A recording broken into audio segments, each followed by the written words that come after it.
Welcome to Fun and Games Side Quests. Every episode is a different host sharing a video game they love and why they love it. Hi everyone, my name is Sarah, though some of you probably know me from my Twitter account at Sarah of Mars or my blog Out Here in This Open Space, where I discuss and critique video games, write essays about topics such as mental health and accessibility in the industry as well. And today I will be discussing my love for Kingdom Hearts 3 and why, to me, it was worth the wait. So Kingdom Hearts started in my life like it did pretty much everyone else's when I was a little kid. We know how this goes. I watched my babysitter play it and instantly fell in love with it, but also I had so many questions, like why was Donald and Goofy in it? Why did Mickey Mouse have that giant key? Of course, I had many more questions as I played through it, but I can say that Kingdom Hearts is one of the game series that has stuck with me all the way through adulthood. I love the series beyond words, and I can still remember where I was and how old I was when Kingdom Hearts 3 was announced at E3. Sitting on the floor of my bedroom, the first trailer for what we now knew was Final Fantasy 15 played, and Nomura, Kingdom Hearts' director, came out saying that there was one more thing. As a lifelong Kingdom Hearts fan, I knew, and I remember the excitement, and I remember just how much I cried, knowing that my waiting had paid off. Of course, we all know how that went. Years passed until finally, at the ripe old age of 23, Kingdom Hearts 3 finally were released. At the time, I was working at a game store and used my adult money to purchase the Deluxe Edition and limited PlayStation 4 Pro as well. The first time I'd ever dropped money on a limited edition console. I just gotten the Kingdom Key, the main weapon in Kingdom Hearts, tattooed on my arm with the words from the now iconic Utada and Skrillex track Face My Fears just a week prior. I was ready, and oh boy, was the wait worth it.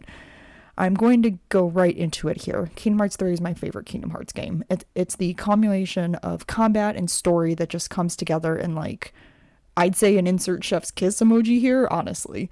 The drive system had been evolved to Keyblades having forms, and it just feels so right. Like, changing forms and upgrading said forms as you fight felt snappy and just so fun and responsive, and of course all of them having crazy finishing moves.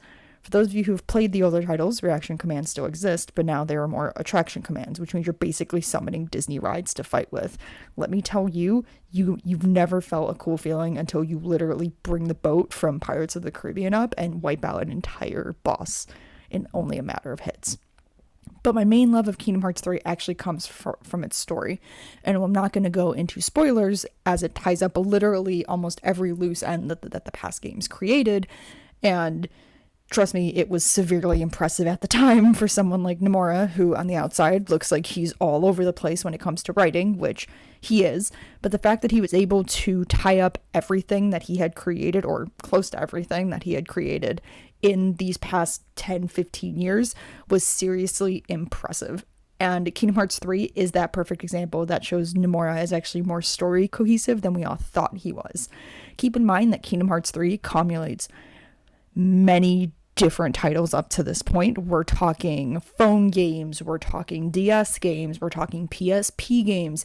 Kingdom Hearts is one of those series where nothing is just a random off to the side game. You need to play everything to fully understand what is going on, which while some people see that as a detriment to it, I actually see it as being so mentally and physically attached to a story that you're willing to get every single side of it.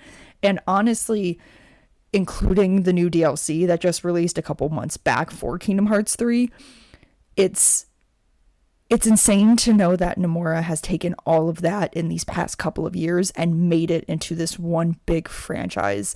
And I'm not even going to bring up the secret boss at the end of the DLC, as all Kingdom Hearts games have had a secret boss, but this one just kind of throws the biggest wrench into things, and I'm not even going to discuss that because we'd be here for literally weeks and weeks. But why I'm here is, as a Kingdom Hearts fan, you get a lot of people saying that Kingdom Hearts 3 didn't do much. You get a lot of people saying that the game didn't do much for the story, for the fans who have been waiting so long to see a end. Kingdom Hearts is never going to end, and I know that sounds absolutely crazy and might blow some people's minds, but with how popular Kingdom Hearts is, with how close the Disney property is to it, especially in Kingdom Hearts 3, adding worlds like Frozen, Tangled, Kingdom Hearts 3 is one of those series that as long as the fan base exists, it's not going to end. And the fan base has existed for all the 15 years that it's been going on. Like I said, I started playing when I was a kid. I'm now 24, and I still tear up whenever I see a new trailer for anything Kingdom Hearts related.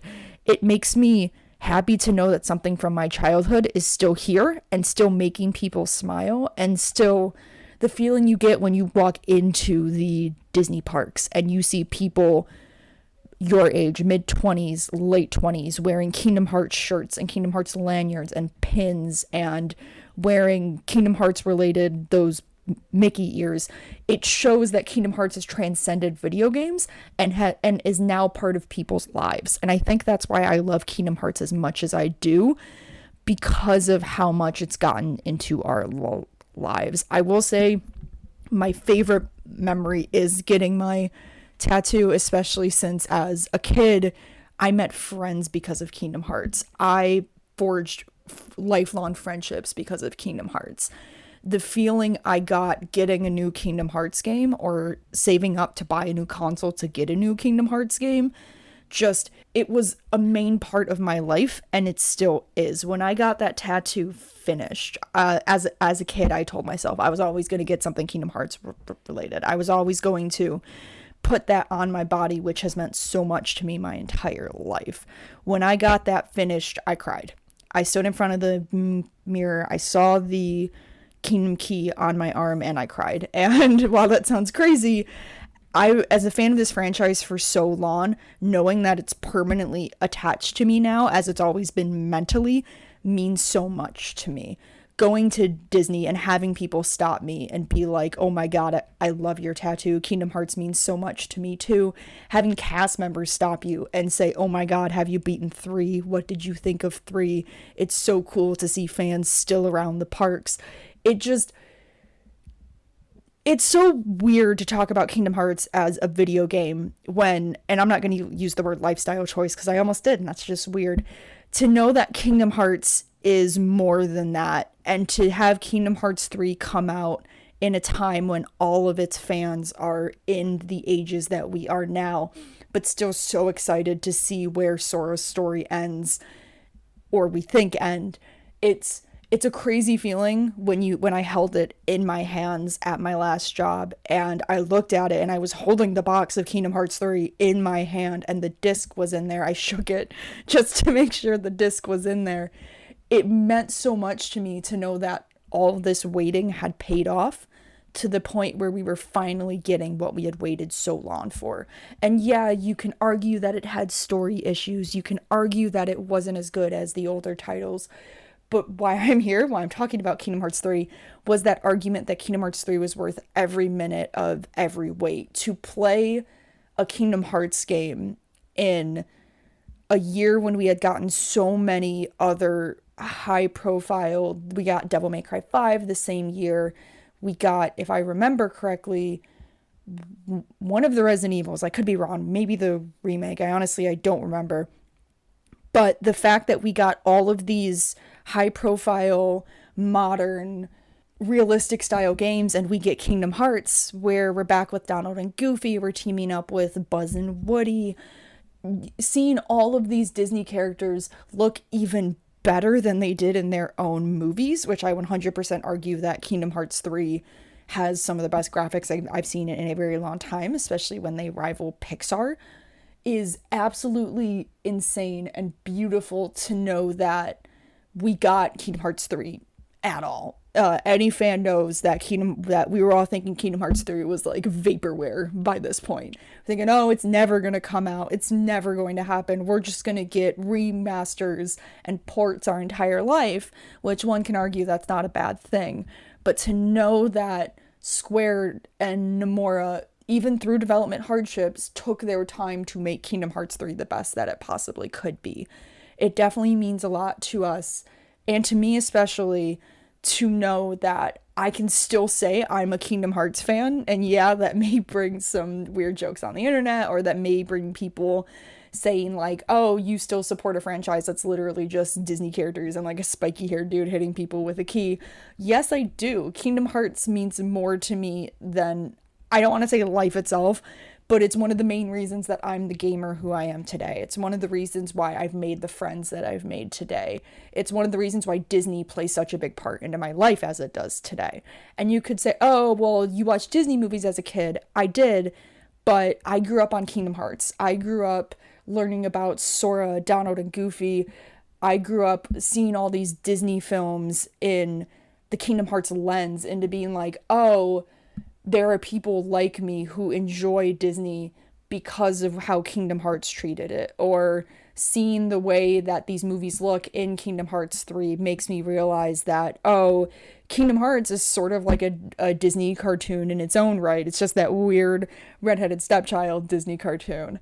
And I was very thankful to be given this opportunity to talk about Kingdom Hearts 3, because I feel like the voices of people who enjoyed Kingdom Hearts 3 definitely do get drawn out by the people who did it, but also it means a lot to me to see everything that I've taken in these past 15 years and the stuff that I've grown up with these past 15 years come together in this title that was worth every minute of every second that I put into it, that I'm still playing it. The DLC gave us some great things.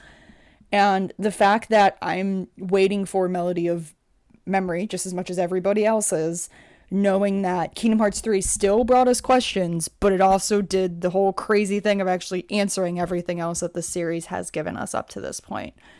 I just want to say thank you for giving me this opportunity to even talk about Kingdom Hearts, which definitely means a lot, especially being the fan that I am. And like I said, if you guys want to reach out to me, my Twitter is at Sarah of Mars. And I just want to let you guys know, happy gaming.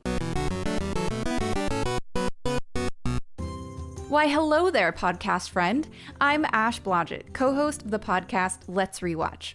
Together with my co-host and Red Opera D&D campaign writer Pat Edwards, we made a short film in quarantine called Joining Call. And it's finally coming out. The film is the story of a group of people trying to get together to play D&D via a video chat. But all the usual quarantine issues get in the way, such as kids. Daddy, is this Game of Thrones? Bobby, what are you doing? Daddy, No, come on, it's bedtime. Poor internet connections. Thou must cast ye techno devils from thine magic picture box. Couples at each other's throats. I want to blow some ogres up with a fireball. Why is your first instinct to always kill things? And more. Zoe, stop drinking. Oh, that reminds me. I haven't had the boss yet. The film basically takes a snapshot of what life is like right now through the lens of nerds. So join us on our quest November 20th over on my YouTube channel, Laughstash TV, for the film's premiere. You can get there by going to youtube.com/laughstashtv. And that's stash as in STASH. Till then, I'll just be over here practicing my nat 20s. Ooh, critical hit. CPOV. CertainPOV.com.